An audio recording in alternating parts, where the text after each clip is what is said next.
These are 4 game developers, and we each have 12 hours to recreate any classic video game. Afterwards, I'll buy a real copy of that game for whoever creates the best remake, along with whatever system it's played on. I'm about to lose a lot of money. So Jabrils is actually a genius and decided to remake Cyberpunk 2077 for the PS5. Because even if the end result is an insanely terrible, glitchy mess, that would only make it a more authentic recreation of Cyberpunk. All I gotta do is just add a few features. If they don't work together, that's fine. He got started by building the environment. I'm thinking I'm gonna make this Cyberpunk 2077 BC just because I feel like it'll keep the assets really simple, and I can add in some jokes like instead of you stealing cars, you're stealing like raptors or something. I don't know. After combining this really nice city model with the sand texture, boom, the game is done. Well, other than a few small things like movement, shooting, enemies, pathfinding, AI, missions. After adding some mountains, he imported a first-person controller, which worked really well. For the most part. We're walking around our city. So after fixing up the map collision, it was time to make models. We have the thing you shoot with, the thing you shoot, truly the American dream. After adding shooting and some fancy enemy pathfinding, the clock was running low, so Jabrils needed a plan. For every game, you need a goal. And our goal for this game is going to be complete the mission. Now, we don't have a lot of time and I desperately want to get back to sleep, so we're only going to do one mission for this game, and we're going to make it a pretty simple mission. So the new objective was to defeat the Stinkgangers, a deadly gang located in their headquarters outside the city. So by murdering pedestrians, you can accumulate health and ammo. And when you think you are finally ready to challenge the Stinkgangers, head to their headquarters outside the city. Sounds easy enough, but it's way more difficult than it looks.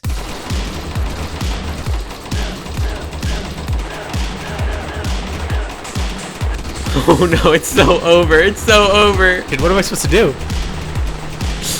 Okay. Jesus Christ. Oh no!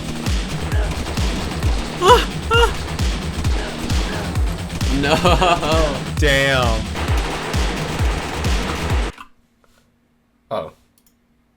The game crashed. Meanwhile, I've always wanted an excuse to buy an NES, so I decided to remake the original Legend of Zelda as a roguelike. And to make things harder on myself, I also have to use C++ to make my game. Why do I hate myself? I don't know, but look, after only 3 hours of setup, I drew a square to the screen. Then I made the square move. It's a little bit fast, just a bit, I'd say. Then I actually made the square move and got to work on some art for the player. We've done it. We have the Green Man. Next, I made some environment assets, or in other words, a brown square. Woo. I got the beautiful tiles to spawn in game, but you can't collide with them. So after implementing some basic collisions, I think I was a little too excited by the result. Collisions. We have so many collisions. It's so cool. That is so cool. It's like so smooth collisions. I love it. Like seriously, man, it's just collisions. What the fuck? After my psychotic break, I surrounded the room with 4 entrances. When you walk through one, you're teleported to a new room. Then I gave the player a sword that it can swing in any direction. But there's nothing to swing at, so I made this weird spider enemy that follows you, which looked pretty stupid at first, but eventually I got it looking somewhat natural. Then I added some simple UI that tracks your kill count and what room you're on, and with that, we were pretty much done, except for one small issue.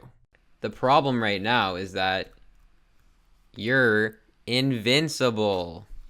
Wow. So I finally blessed the player with the gift of mortality, so you can finally end your suffering and stop playing this terrible, terrible game. To finish things off, I added sound effects, a main menu, and found some music that was a bit too catchy, I think.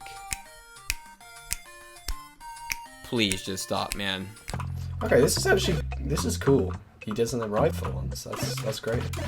There's something very familiar about this game. I just can't quite put my finger on it. I don't really get what the objective is here. Oh my god. Alright, we're going for it. Do I have a certain amount of health or? Come on, baby. Oh, this is difficult. As we know, I'm the greatest video game player of all time. Fuck. I got 28 though. I mean, 28 is pretty high. I can do better if you want me to. Good game. Good game. It's actually super polished. Surprising for a PolyMars game. Now it's time for Barji. Wait, who the hell invited this guy? He literally hates me. He's gonna try and ruin the entire challenge. It's my job to find the most expensive device possible. What the fuck? Of course! Of course! Yeah. Barji decided to recreate Cuphead, but the Tesla version of Cuphead. Because apparently that exists for some stupid reason. Sorry. He started off by making a new Unity project. Wait, why is his background Mr.? Sorry. He made a new Unity project, added in a beautiful player, and did some research on Cuphead to pick what boss fight to remake. Let's do the root pack. That's like a really easy sort of like state machine style thing where there's not too many attacks. And after breaking down how the boss behaves, he got to work. He gave the player the ability to walk around, jump, parry off of objects, then added Cuphead's 2 different shooting modes, one that lets you shoot in the direction of your movement, and a second option that locks your character in place so you can aim independently of your movement. Truly the American. Next, he stole some sprites from Cuphead, made a custom animation system, and added in a few of the animations before realizing this would literally take days, since Cuphead has, you know, just 50,000 different frames of animation. Alright guys, so the budget ran out and we're gonna have to improvise. Alright, we should probably do like a potato character or something.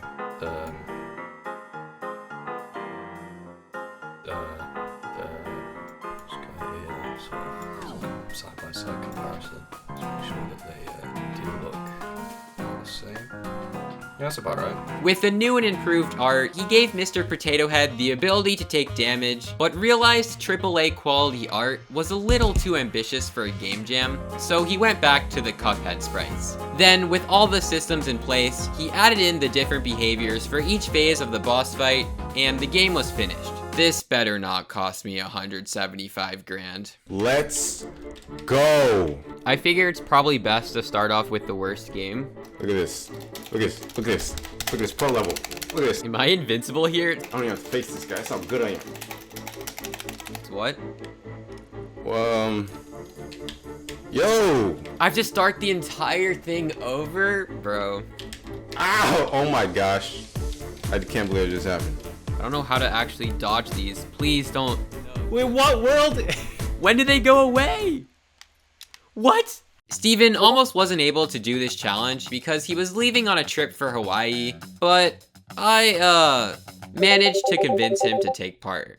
He decided to remake Super Hot, a VR shooter where time only moves when you move, but as a top-down game, to try and win a VR headset. Here's what I got so far. Move left and right, up and down. And I got colliders working. Look at that. Time for us to board, baby. But being thousands of miles in the air did not stop the timer, so he got back to work. He gave the player the ability to slow down time, and then created some enemies whose bullets are also affected when time slows down. But it looks like some Canadian airline is about to get cancelled on Twitter, because at this point, Steven ran into a huge problem that would change the course of the competition. So I just realized that even though I'm plugged in, it's not charging at all. He tried everything he could, even plugging it into this random stranger's outlet. Nothing, not doing anything. But that one didn't work either, so now it was a race against the battery. 3 hours of battery left. He gave the player a gun, My battery's dying faster than it's saying. We have 25 minutes left. made its bullets destroy the enemies on collision, and it died. So he regretfully watched time slip away until finally landing, and since the weather was less than ideal, Hawaii! he got back to work. All the mechanics were in place, so he created some new art, but to be honest, the original sprites were a lot better. And finally, put together some pretty difficult levels where you have to take out all the enemies in each room. And I shot. Oh. Oh, I'm so dead, I'm so dead. Okay, this is difficult. Wait, come back. Wait. I'm gunless. I didn't want that. Oh god, oh god. Oh, that was so close. Boom, boom, boom. Next level, through that, grab a new one. God. Yes. You know, oh, he's just doing this so I lose. That's what's happening. With our games done, it was time to find out who would be robbing me of my money. The first vote went to Steven. Yes! One on the board. The second vote went to Barji. Oh! Oh! We got one. The third vote also went to Steven, which meant the final vote had the power to ruin me. If Steven picked Barji, they'd both be winners, and I'd be tens of thousands of dollars in debt to fund some British dude's car obsession. All I could do was wait. Okay. You guys ready? Drum roll. Oh, it's Cyberpunk! Phew. Thank God. After all that, I had no problem buying Steven a VR headset. I even threw in all the best VR games and some warranty. I know, I'm a bit of a big spender, what can I say? And I must admit, Steven is really good at drawing in VR. I have never agreed more with an art piece. It's done.